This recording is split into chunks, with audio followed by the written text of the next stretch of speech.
Salut à tous, je vous donne les résultats du concours organisé le week-end dernier en partenariat avec Hotbricks.com. 7 questions vous attendaient pour savoir si vous aviez correctement visionné le colossal épisode 14 de BrickFan. Pour chaque question, j'en profiterai pour remercier une personne ou groupe de personnes dont l'intervention a été décisive pour la création de cet épisode, notamment ceux qui m'ont prêté leur Lego et que j'ai remercié de façon un peu rapide dans cet épisode. Parmi ces propositions, trouvez le nom francisé du Millennium Falcon dans l'épisode 4. L'aigle du millénaire, le Millennium Condor, le faucon interstellaire, la buse intersidérale ou le vautour galactique. Vous n'avez pas entendu parler du Millennium Condor?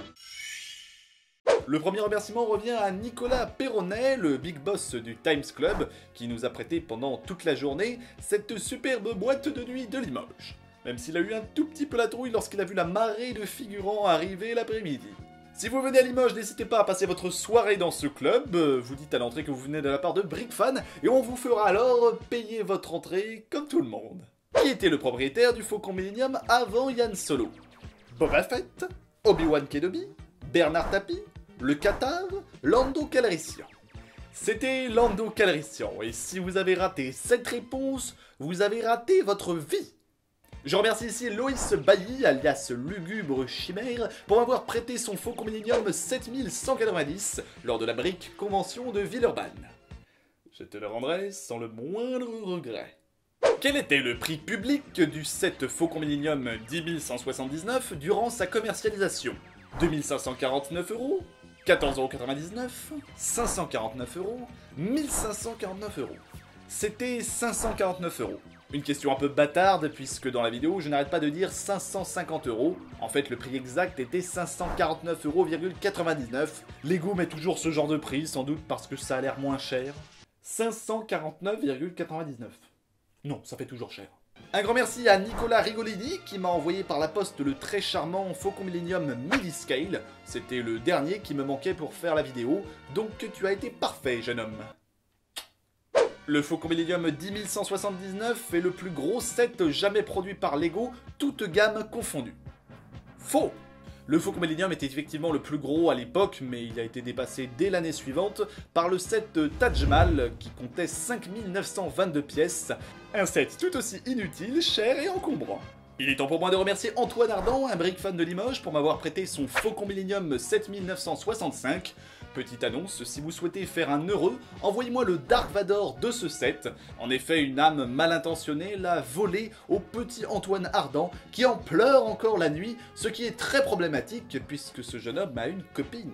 Combien de sets intégrant une représentation du Faucon Millennium ont été produits effectivement à ce jour par Lego? 6, 7, 8 ou 9?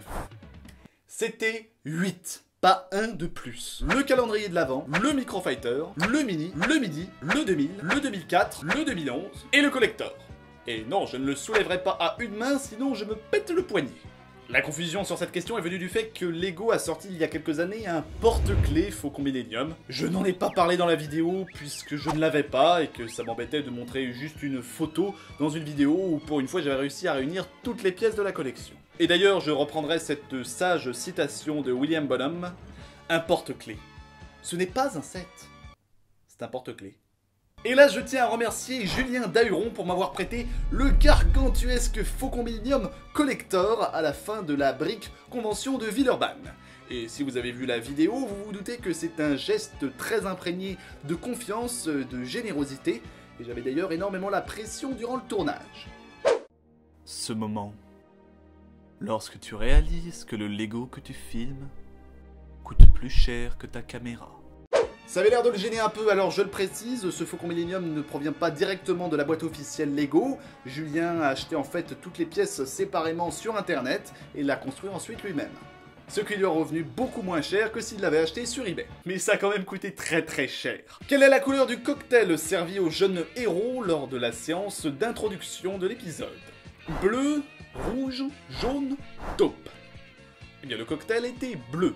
Et je pense que les gens qui ont inventé la couleur taupe n'ont certainement jamais vu de taupe de leur vie.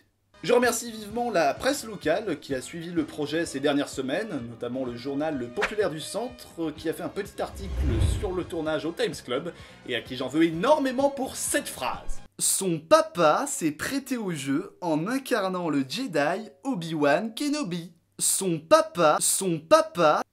C'était bien la peine que je passe la journée entière à appeler mon propre père par son prénom, juste pour avoir l'air professionnel. Un merci aussi à la boutique Télim TV pour m'avoir invité en plateau, moi et Tom Capron, pour parler de BrickFan et de l'association Prise de Vue.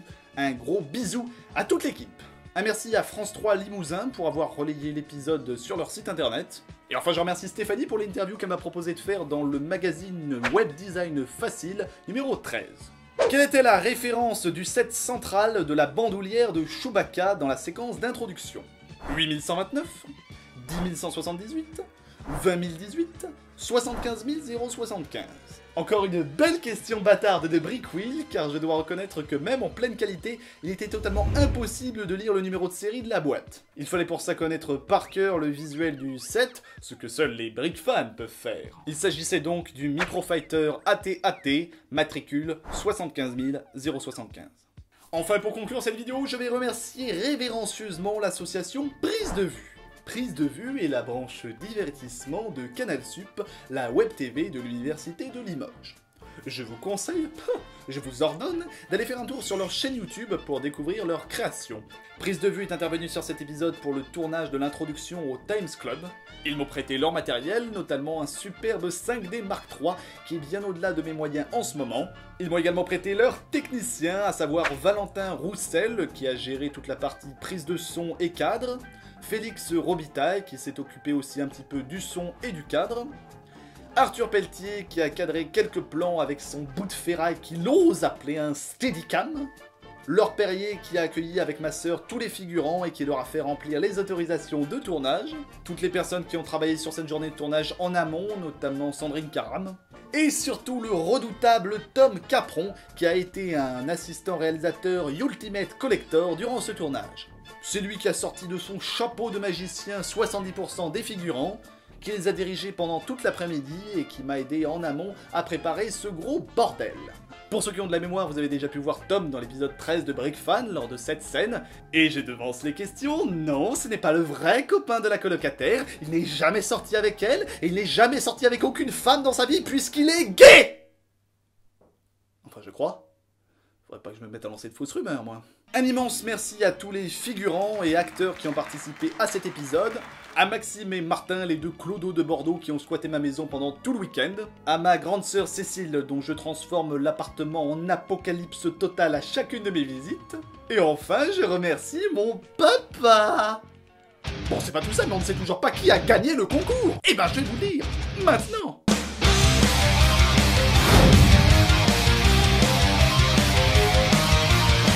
Bravo à toi, petit pangolin sauvage, tu es le petit vénard qui a remporté le TIE Fighter Ultimate Collector 7 et 2 petits cadeaux surprises. Envoie-nous ton adresse à brickfan.emission@gmail.com, sinon je serai obligé de garder tes cadeaux. Voilà, j'espère que ce petit jeu concours vous aura plu. Un grand merci à Will de hotbricks.com pour l'avoir organisé et pour proposer des lots de plus en plus alléchants. Une des prochaines vidéos de la chaîne portera sur le gangster le plus gras de la galaxie. Je demande donc si des personnes peuvent me prêter la barge de Jabba de 2006, le palais de Jabba de 2003, ainsi que les deux sets annexes Jabba's Prize et Jabba's Message, ainsi que la fosse au Rancor de 2003. De 2013. Contactez-moi à brickfan.emission@gmail.com. En attendant, je vous dis salut à tous, regardez Star Wars, le Seigneur des Anneaux et...